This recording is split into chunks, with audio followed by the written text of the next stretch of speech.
Kang Asep, kalau kita lihat tadi keterangan dari saksi Susi ini, ada beberapa keterangan yang berbeda dengan BAP yang dimiliki oleh penyidik. Misalkan dengan tadi ada kata beberapa diksi yang berbeda, diangkat begitu dengan beberapa diksi yang kemudian memang berbeda dengan BAP di penyidik. Ini akan seperti apa penilaian dari hakim? Ya, BAP keterangan persidangan boleh berbeda, diatur 163 KUHP. Tapi harus ada alasannya. Jadi ketika dia merubah BAP di persidangan, itu 163 silakan. Apa alasannya berbeda dengan BAP di persidangan?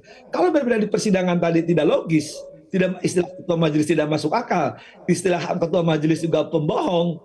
Nah, itu lebih menguatkan lagi. Beda boleh sepanjang ada alasan. Misalkan dulu, kenapa di BAP mengatakan bla bla bla? Karena ditekan, karena di bawah apa? Di bawah ancaman, ya, tidak bebas menyatakan. Sekarang ya sebenarnya ini boleh. Tapi kalau di BAP bohong, sekarang lagi bohong lagi, wah itu tambah menguatkan saya sebagai, kalau sekali lagi kalau saya jadi hakimnya ya, meyakinkan lagi saya untuk tadi mendakwa yang bersangkutan dengan pasal kesaksian palsu. Baik, artinya lagi-lagi ini bisa terancam dengan kesaksian palsu itu yang tadi Kang Asep jelaskan. Tapi Kang Asep, kalau kita lihat statusnya saksi Susi ini kan bisa ada potensi dirinya banyak tekanan. Kemudian juga ada terlalu banyak skenario. Apakah saksi Susi ini perlu perlindungan dari LPSK atau seperti apa? KUHP mengatur 159, 160, 167, saya sebutin dasarnya supaya mereka baca nanti siapa orangnya di belakangnya. Ya, saksi dihadirkan seorang demi seorang dalam keadaan bebas. Sekali lagi, dihadirkan dalam keadaan bebas. Jadi kalau dia ditekan oleh siapapun, berarti yang harus takut karena bagi dia lebih berat tunggu ancaman yang belum jelas itunya atau di ancaman 9 tahun atau 7 tahun. Itu harus dipikirkan. Kan dia orang udah dewasa. Bahasa Belandanya handling backward, dia cakap bertindak ya. Ketika cakap bertindak dia masih takut ancaman pihak-pihak tertentu, saya pikir ini nggak masuk akal. Apalagi coba dengan lancar menjelaskan jelas cepat ketika yang dia hafal. Tapi ketika dia bohong ada jeda waktu cukup lama berpikir untuk berbohong. Nah kali ini dia lakukan runtut ya, runtut dalam arti bohongnya kelihatan. Dan bukan saya yang mengatakan ya bohong maupun tidak masuk akal. Sekarang saya udah catat lebih dari 6 kali loh tuh majelis tunggu hakim anggotanya tuh diingatkan hakim anggota.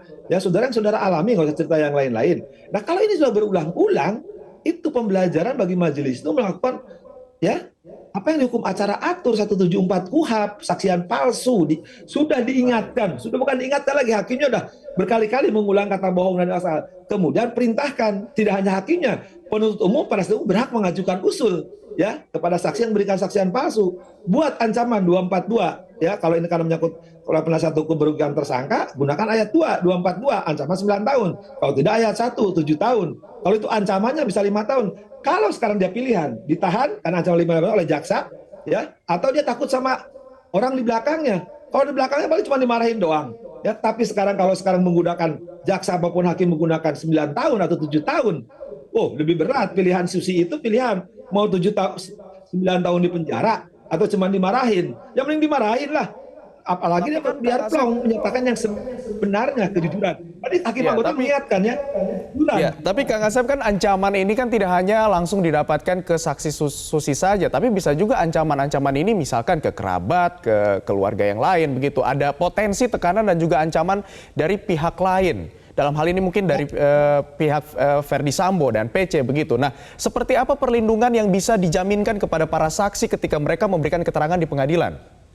Ya, sekali lagi, kalau perlindungan PSPK itu, ya karena dia membuka aib yang lebih besar. Artinya sekali lagi, membuka tindak pidana. Tapi ini kan sudah jadi perkaranya, jadi tidak bisa minta perlindungan kepada siapapun. Yang sebenarnya yang saya lakukan sekarang tinggal jujur mengatakannya, selesai. Risikonya dimarahin atau diteror keluarganya. Nah, keluarganya tinggal lapor. Sekali lagi, lapornya bukan perlindungan, ancaman dipidana ada. Kalau ancaman kekerasan itu jelas pasalnya ada. Jadi yang bersangkutan ancam dianiaya, ancam dibunuh, wah itu kena sekali. Sekali lagi tidak bisa LPSK itu ya, sekarang kasusnya ini kan kasus ini udah terjadi. Yang udah menyatakan RR aja nggak dapat, PC nggak dapat, nah apalagi si Susi ini gitu kan. Ya, karena kelihatan ini pembelajaran, sekali lagi pasal ini adalah pembelajaran bagi saksi siapapun kalau bohong. Tapi dia tidak bisa membuka aib yang lebih besar. Kalau buka aib besar artinya dia tahu peristiwa yang lain. Tapi perkara ini sudah jadi. bukan lagi di penyelidikan, penyidikan maupun di penuntutan sebelum dakwaan. Ini sudah jadi di persidangan membuka fakta. Ketika membuka fakta ini masih bohong, maka yang bersangkutan tidak bisa masuk di LPSK apapun pelindung apapun. Hanya yang bersangkutan bisa melaporkan kepada pihak yang berwajib, yang bersangkutan diancam, dianiaya, dibunuh apapun bentuknya, termasuk keluarganya. Makanya risiko pilihan tadi, ketika yang bersangkutan mau jujur nggak ada masalah kan, risikonya cuma diancam, lapor polisi, ya. Tapi kalau yang bersangkutan sekarang memberikan kesaksian palsu merugikan terdakwa, itu berbahaya, ya. Apalagi terdakwanya adalah dapat perlindungan dari LPSK, ya, akan ya dia berlanjut terus berbohongnya gitu kan. Makanya hukum memberi aturan, ancamannya nggak ringan loh, ya, bisa 7 tahun Artinya ayat saksi 1, susi ayat 2 ini nya sebenarnya sudah kalau tidak bisa, terdakwa dirugikan 9 sudah tahun tidak loh, bisa bukan lagi ya, Pak? sembarangan loh. Ya, yang bersangkutan sampai itu hanya saksi. Udah jadikan tersangka kalau saya jadi hakimnya.